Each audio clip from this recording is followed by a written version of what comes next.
வாழைப்பூவை இந்த மாதிரி செஞ்சு கொடுங்க. கொஞ்சம் கூட துவக்கவே துவக்காது. உங்கள் குழந்தைங்களும் விரும்பி சாப்பிடுவாங்க. உடம்புக்கு ஆரோக்கியமான இந்த வாழைப்பூவை மாதத்தில் ஒரு தடவையாவது உங்கள் குழந்தைங்களுக்கு கொடுங்க.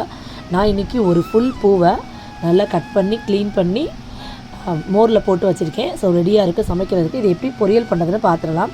ஒரு கடாய் ஹீட் ஆனதும் 2 ஸ்பூன் நல்லெண்ணெய் விட்டு அதில் கடுகு, உளுத்தப்பருப்பு, ஜீரகம் போட்டு ஒரு தாளிப்பு கொடுத்துடலாம். இது கூட ஒரு 2 பெரிய வெங்காயத்தையும் கட் பண்ணி நல்ல பொடியாக கட் பண்ணி வதக்கிடலாம். காரத்துக்காக நீங்கள் வரமிளகா போட்டுக்கலாம், பச்சை மிளகா போட்டுக்கலாம். நான் இன்றைக்கி பச்சை மிளகா சேர்த்துருக்கேன். ஒரு 2 பச்சை மிளகா சேர்த்துட்டு அதையும் நல்லா வதக்கி எடுத்துருக்கேன். இது கூட ஒரு கொத்து கருவேப்பிலையும் சேர்த்துட்டு அதையும் நல்லா வதக்கிட்டு, இப்போது நம்ம கட் பண்ணி க்ளீன் பண்ணி வச்ச வாழைப்பூ இருக்கும் இல்லையா, அதை ஒவ்வொரு கையாக இந்த மாதிரி நல்லா உதிரி உதிரியாக ஆட் பண்ணிவிட்டு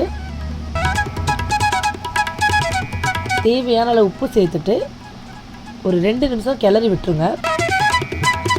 வாழைப்பூலே நிறைய தண்ணி இருக்கும், அதனால் நீங்கள் நிறைய தண்ணியெல்லாம் ஊற்ற வேண்டாம். முடிஞ்சால் தெளித்து விடுங்க. இல்லைனா ஒரு 1/2 டம்ளர் 1/4 டம்ளர் தண்ணி விட்டால் போதும். ஏன்னா வாழைப்பூ நிறைய தண்ணி விடும். நான் இன்றைக்கி ஒரு 1/2 டம்ளர் தண்ணி மட்டும் சேர்த்துருக்கேன். இப்போ இதை ஒரு மூடி போட்டு ஒரு 10 நிமிஷம் வேக விட்டுறலாம். அப்பப்போ மூடியை நீங்கள் எடுத்து பார்த்துட்டு இல்லை கிளறி விட்டாலே போதும். அடி பிடிக்காமல் இருக்கும். மேக்ஸிமம் பிடிக்காது. ஸோ இப்போது இதில் அந்த துவப்பு சுவை இல்லாமல் டேஸ்ட்டு கொடுக்குறதுக்கு ஒரு சின்ன ஒரு ட்ரிக்கு தான் பார்க்க போகிறோம். வேறு ஒன்றுமே இல்லைங்க. ஒரு மிக்ஸி ஜாரில் ஒரு கை பொட்டுக்கடலை சேர்த்து நல்லா பொடி பண்ணி வச்சுக்கலாம்.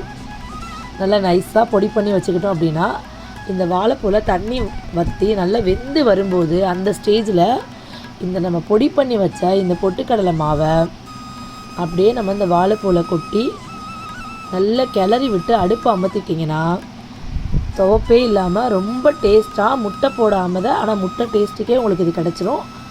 டேஸ்ட்டு சூப்பராக இருக்கும். இந்த மாதிரி நீங்கள் ஃபாலோ பண்ணி பாருங்கள். உண்மையிலே உங்கள் குழந்தைங்க விரும்பி சாப்பிடுவாங்க. இந்த ரெசிபி உங்களுக்கு பிடிச்சிருந்தா மறக்காமல் நம்ம சேனலை சப்போர்ட் பண்ணி சப்ஸ்கிரைப் பண்ணுங்கள். அடுத்த ஒரு ரெசிபியிலேருந்து கட்டாயம் மீட் பண்ணலாம்.